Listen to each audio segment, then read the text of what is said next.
Assalamualaikum warahmatullahi wabarakatuh. Perkenalkan, nama saya Andini Rita Firdausi dari kelas 2021D. Pada kesempatan kali ini saya akan menjelaskan sedikit tentang Pancasila sebagai etika politik. Sebenarnya sudah dirangkum dalam slide sebelumnya. Ini merupakan versi slide yang begitu lengkap, jadi saya akan menjelaskan sedikit saja dari sini karena sebagian sudah saya jelaskan di video sebelumnya.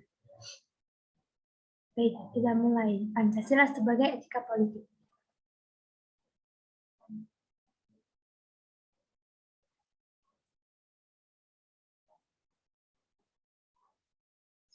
Nilai rohani dibagi menjadi 4. Yang pertama, kebenaran yang bersumber dari akal, yaitu rasio, budi, dan cipta manusia.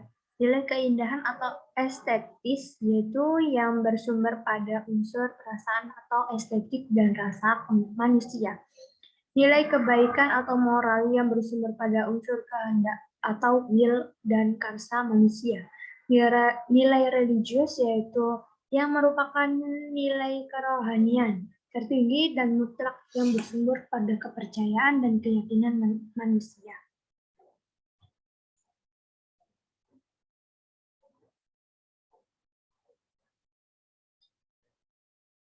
Esensi politik kehidupan manusia. Dimensi politik. Manusia dapat ditentukan sebagai dimensi di mana manusia menyadari diri sebagai anggota masyarakat sebagai keseluruhan yang menentukan kerangka kehidupannya dan ditentukan kembali oleh tindak tanduknya.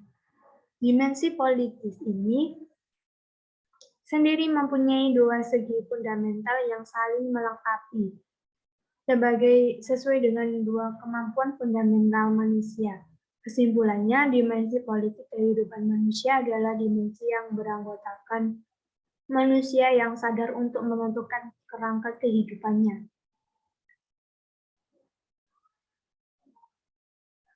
Jadi, jaminan atas kebebasan manusia sulit untuk dilaksanakan karena terjadinya benturan kepentingan di antara mereka sehingga terjadi anarkisme. Oleh karena itu, diperlukan suatu masyarakat hukum yang mampu menjamin hak-hak yang disebut negara. Manusia sebagai makhluk individu dan sosial. Manusia sebagai makhluk individu berasal dari kata in, artinya tidak, dan divided, artinya terbagi. Jadi individu artinya tidak terbagi atau satu kesatuan. Manusia sebagai makhluk individu memiliki unsur jasmani dan rohani, unsur fisik dan psikis, unsur jiwa dan raga. Seorang individu adalah perpaduan antara faktor genotip dan faktor fenotip. Manusia sebagai makhluk sosial. Alasan manusia dikatakan sebagai makhluk sosial karena manusia tunduk pada aturan, norma sosial. Perilaku manusia mengharapkan suatu penilaian dari orang lain.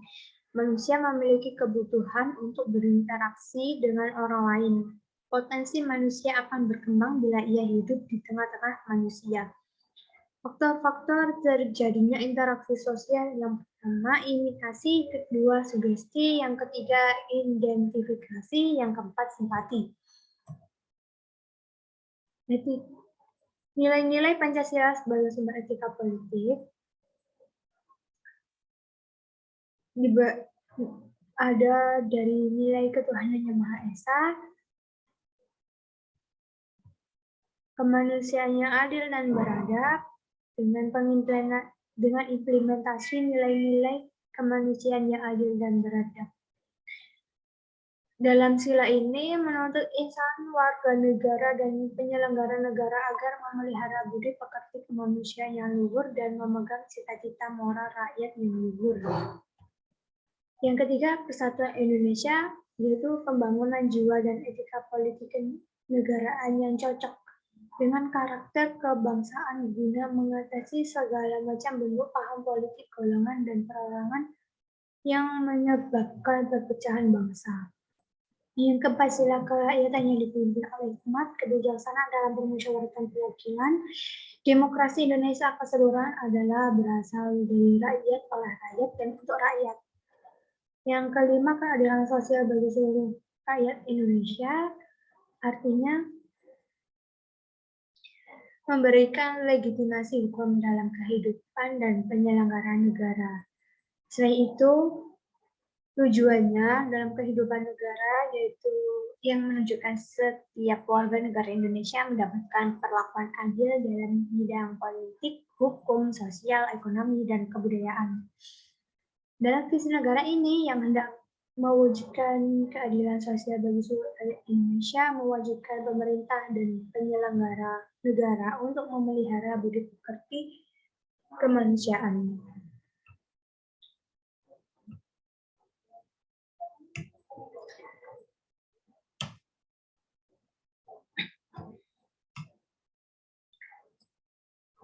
Implementasi nilai-nilai Pancasila sila keempat sebagai sumber etika dan politik di antara negara digerakkan oleh rakyat dan untuk rakyat, segala kebijakan, kekuasaan, kewenangan dibuat untuk kepentingan rakyat sebagai pendukung pokok negara, termasuk dalam politik praktis, legislatif, eksekutif, yudikatif harus berdasarkan legitimasi rakyat atau legitimasi demokratis. Dengan dimuliakannya aspirasi masyarakat dalam proses demokrasi politik di lembaga perwakilan rakyat juga dituntut untuk menjadi warga negara yang bijaksana, yang memahami hak dan kewajibannya, serta bertanggung jawab dalam menjalankan partisipasi politiknya.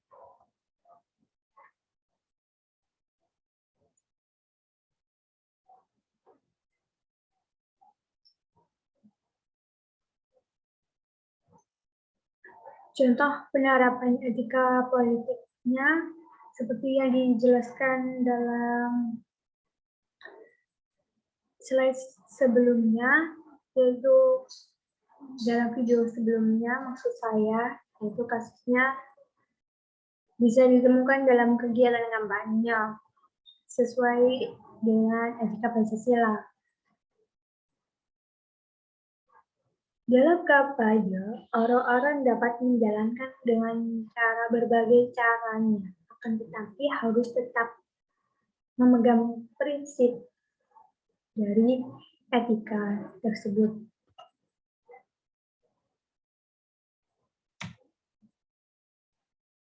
Berikut merupakan contoh-contoh dari Pancasila sebagai etika politik yang dapat dibagi menjadi beberapa. Yang pertama, pluralisme.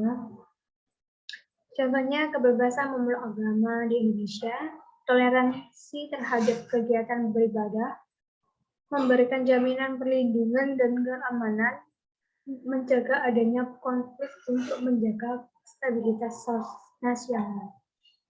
Yang kedua, hak asasi manusia, kebebasan menyampaikan pendapat, kebebasan berpikir dan mencari informasi. Semua warga negara berhak menjadi figur pemimpin dan wakil rakyat.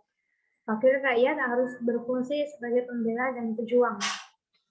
Sedangkan persatuan bangsa dapat dilihat tidak memberikan kekuasaan atau jabatan politik pada orang dengan memandang suku, budaya, dan agama, toleransi antar sesama warga negara dalam kehidupan politik, selalu mementingkan kepentingan umum dibanding kepentingan pribadi maupun golongan, tidak mudah melontarkan ujaran kebencian dalam konteks politik, terutama menyinggung SARA. Nilai keadilan sosial.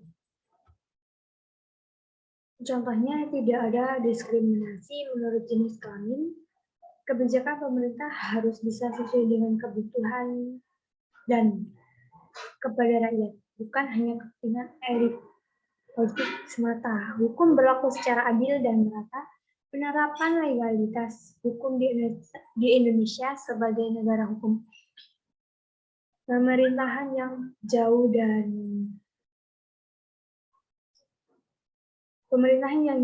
dari tindak pidana korupsi, solusi, dan nepotisme.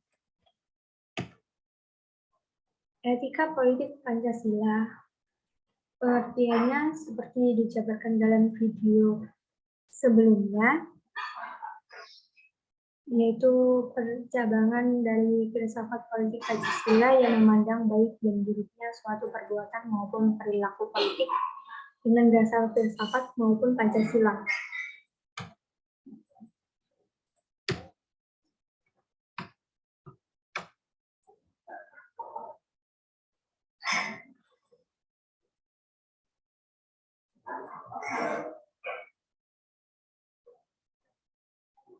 Berikut demikian presentasi yang dapat saya sampaikan. Kurang lebihnya saya mohon maaf. Wassalamualaikum warahmatullahi wabarakatuh.